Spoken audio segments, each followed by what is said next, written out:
দরজায় কড়া নাড়ছে আসন্ন জাতীয় সংসদ নির্বাচন। ঢাকা ১৭ আসনের রাজনৈতিক উত্তাপ এখন তুঙ্গে।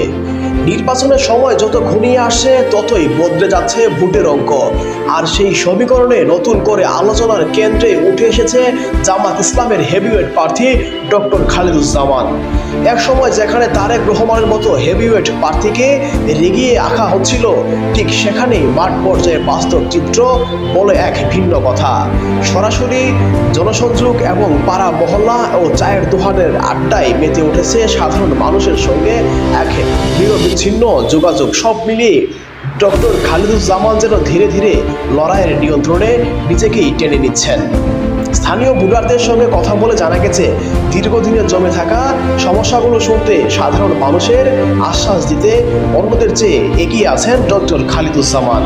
সকাল থেকে আর রাত পর্যন্ত প্রচারণায় সক্রিয় থাকা এবং পথসভা, উঠান বৈঠক, আরও ব্যক্তিগত যোগাযোগ, এই কৌশলে তিনি নিজের প্রতি আস্থা রেখেছেন। অন্যদিকে তারেক রহমানের প্রচারণা ঘিরে তেমন কোনো দৃশ্যমান তাৎপর্য না থাকায় ভোটারদের মধ্যেই তৈরি হয়েছে হাজার কোটি প্রশ্ন। কে কেন বলেছেন বড় নেতা হলেই কাছে পাওয়া যায় না, এরকম নেতা দিয়ে আমরা কি করব?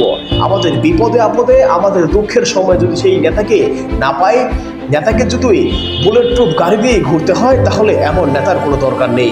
রাজনৈতিক চিন্তাবিদদের মতে ঢাকা ১৭ আসনে এবারে নির্বাচন আর এক পাশের নয়, বরং জনপ্রিয়তা, মাঠের কাজ আর ভোটারের আবেগ সবকিছু মিলিয়ে জামাতের হেভিওয়েট প্রার্থী ডক্টর খালিদুজ্জামান এমন এক সত্যি বা প্রতিদ্বন্দ্বিত হিসেবে নিজেকে প্রতিষ্ঠিত করেছেন। সর্বশেষ বলা যায়, ঢাকা ১৭ আসনে শুধু একটি আসন নয়, এটি হয়ে উঠেছে রাজনৈতিক শক্তির নতুন বার্তা এবং বহনকারী এক গুরুত্বপূর্ণ ময়দান।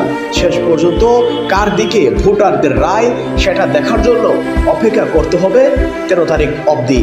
কিন্তু এর আগেই ঢাকা ১৭ আসনের চায়ের দোকানের আড্ডায় মেতে ওঠা ইয়াং জেনারেশন এবং ছোট থেকে বড় সবার মুখে একই উল্লাস যে এবার নির্বাচনে আমরা চাচ্ছি দাঁড়িপাল্লার পক্ষে।